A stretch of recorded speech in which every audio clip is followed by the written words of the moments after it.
I was moving out of my parents' house and into a new apartment. Since it was furnished, I decided to sell some of my old items that I no longer needed to make some extra money. I advertised my things on Craigslist. I sold some of them without any hassle, but my vanity tables seemed harder to sell. Then, a few days later, I received a message from a woman named Liana. She offered me the asking price for it and requested an immediate collection. It sounded too good to be true. I sent her the address and waited around all afternoon for her to show up, but she didn't turn up and she didn't respond to my message. This really irritated me, and thought, what a waste of time. Since I was moving in a few days, I put my frustration at this aside and concentrated on packing. I decided that the vanity table would just have to stay there for now and I'd try selling it some other time. Then the next day, I came back from my morning jog and was walking past my room to hit the shower when I heard rustling coming from within it. Thinking it was my brother snooping in my room, I swung open the door ready to yell at him. Only it wasn't my brother. In my room, standing next to the vanity table, was a strange woman of about 30. She was rubbing her fingers across the oak surface, and I noticed from her reflection in the mirror that she was smiling. I recognized her as Liana from Craigslist and figured my annoying brother had let her in. I joined her by the vanity table and showed her the different compartments. She seemed really obsessed with it and went on about how it reminded her of one she had as a child. She kept on saying that it would do just fine. She repeated it under her breath, "This will do just fine. Just fine. It's just fine." She seemed a bit strange, but she was enamored with the table, so I just went along with it. Carrying it down the stairs was a two-person job, so I started to life one end of the table. I expected her to take the other, but she just stood there smiling at me. It was clear she wasn't going to help, so I told her to wait there and then went and knocked on my brother's door to help him move it. He eventually answered, and it was clear from his groggy voice that he'd only just woken up.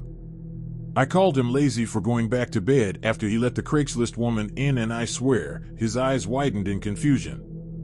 He insisted he hadn't let anyone in the house. I felt sick with dread.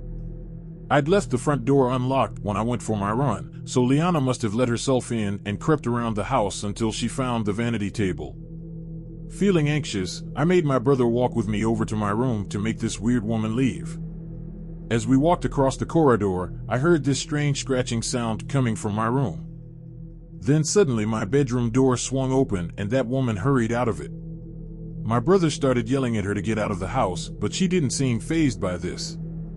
She just smiled at us and in a croaky voice said, "It's all fine. It's fine." My brother followed her out and locked the door behind her. I went into my room and peered around to check nothing had been taken. Most of my stuff was in boxes and none of them looked like they'd been tampered with.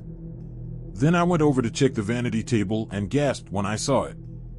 Visible beneath dust and wood shavings were two carved words, "Just fine."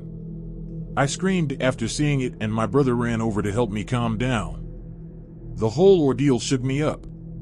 Even though I was leaving this house, I worried she'd come back and cause problems for my family, so I reported the incident to the police.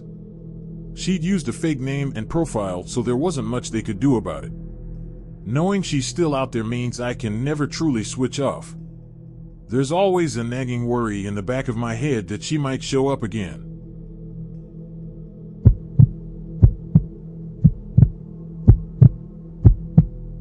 I'd just broken up with my ex and was currently staying at my friend's until I could find my own place. Needing extra money and fast, I decided to sell some of my old belongings. My friend had just sold some stuff on Craigslist, so she recommended I try that. Among my listed items was a locket necklace my ex had gifted me. I received a message from someone named Mark, who said he wanted to purchase the locket for his girlfriend. I did notice that his profile was new and he didn't have a picture or any listings. With this in mind, I suggested meeting up at a nearby diner the following morning. He said he could only meet at 5:50 a.m. This seemed way too early, but I figured he must have an early work shift or something. I just wanted the locket sold, so I agreed to meet up and didn't think anything else of it. The next morning, I overslept and was running a little late. I messaged Mark before I started driving to say I'd be about 10 minutes late and to please wait for me. Feeling bad for being late, I ran in the diner all ready to apologize, but apart from a few lone truck drivers, no one else was in there. I didn't know if he'd already left or not, so I asked the waitress if another guy had been in there.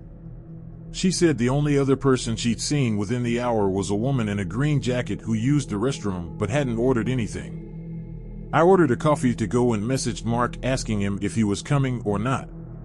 He didn't reply, and I figured that he was wasting my time. I took my coffee and left feeling pretty annoyed. As I walked over to my car, my bad mood got even worse when I saw someone in a green jacket trying to open my car door. I shouted over to them, "Excuse me, can I help you?" On turning around, I saw that it was a woman with short hair. She didn't seem startled to see me and continued trying to open the door. I asked her why she was trying to break into my car and told her if she didn't stop, I would call the police. She violently shook her head and chanted, "All mine. All mine. All mine." Her behavior made me feel uncomfortable, so I turned to walk back to the diner. That's when she lunged at me, gripped my arm, and pressed a sharp object to my throat. Out of the corner of my eye, I could see the circular finger holes and knew what it was, a pair of deadly sharp scissors. I pleaded with her to let me go as I didn't want any trouble. She let out this sinister laugh, then she loosened her grip on my wrist and started patting her hand against my pockets. I wanted to react or do something, but I was so frozen with fear I couldn't move. Then she muttered, "Where is it? Where's my locket?" My eyes darted to my neck, so she pulled the locket out from beneath my sweater and swung the scissors toward me. I closed my eyes and, in that instance, I heard a snap. Then she let go of me and ran off. I touched my neck, my locket was gone, and when I looked down at my fingers, I saw red on them. She'd cut me. I was so shaken up I couldn't stand up anymore. The whole thing had been absolutely traumatizing. I managed to go back into the diner and I told the waitress what had happened. She took a look at my neck and found me a bandage for my cut. Thankfully, it was only a flesh wound. I reported the incident to the police. They said they were going to open a case to investigate it further, but haven't heard anything about it since. I'm just relieved I arranged to meet Mark in a public place and not at my friend's address. Knowing that woman is out there terrifies me, and I'm constantly looking over my shoulder. She has my locket, but what if that's not enough for her and she comes back looking for something else?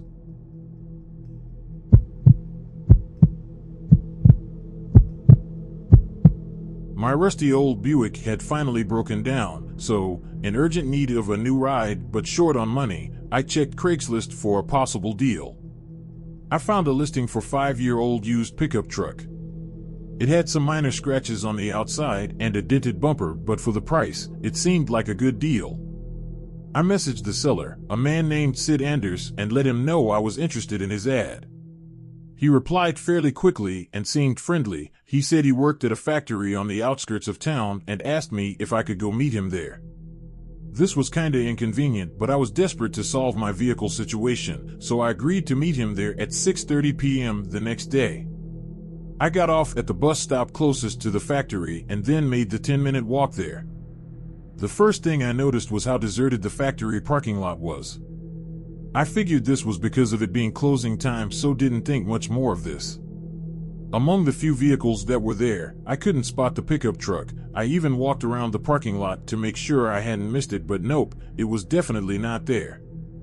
I was seething as I'd gone out of my way to come out there, and this jerk couldn't even bother to show up. I started calling the number I had for Sid, but it just rang without answering.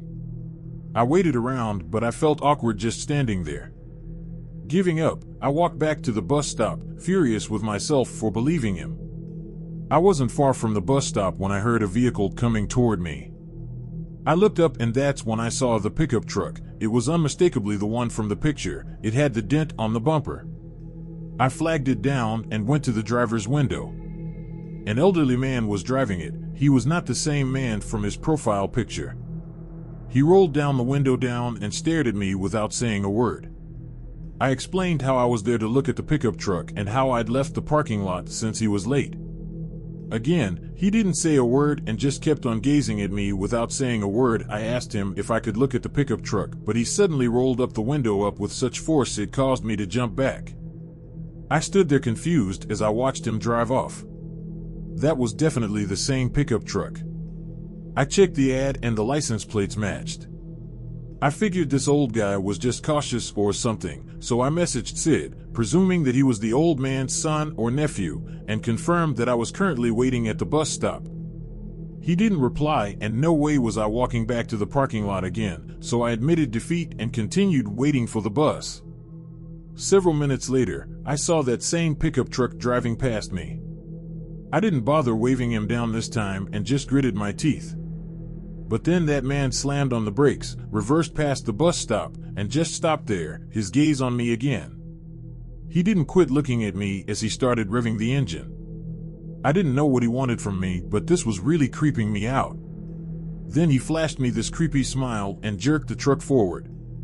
Panicked, I tried to jump out of the way, but I tripped over my feet and fell over. He sped toward me and I instinctively covered my head with my arms and prepared for impact. But then, at the last second, he skidded out of the way and drove off, honking the horn as he fled. I was a complete mess after that. The bus arrived shortly afterward and the driver had to calm me down. He could tell from my panicked state and the tire marks on the road that I was telling the truth and insisted I tell the police, which I did. They searched the license plate of the pickup truck, but they told me I must have taken it down wrong, as it didn't match any vehicles. I hadn't taken it down wrong, I'd screenshot the pictures of it from Sid's profile. After that incident, I decided to forget about Craigslist and take my chances at buying a car at the local used car dealership. I don't know who that man was or why he set that whole thing up. All I do know is that the whole situation was completely messed up. Even though I'm glad he didn't hit me, I still feel unnerved just thinking about it.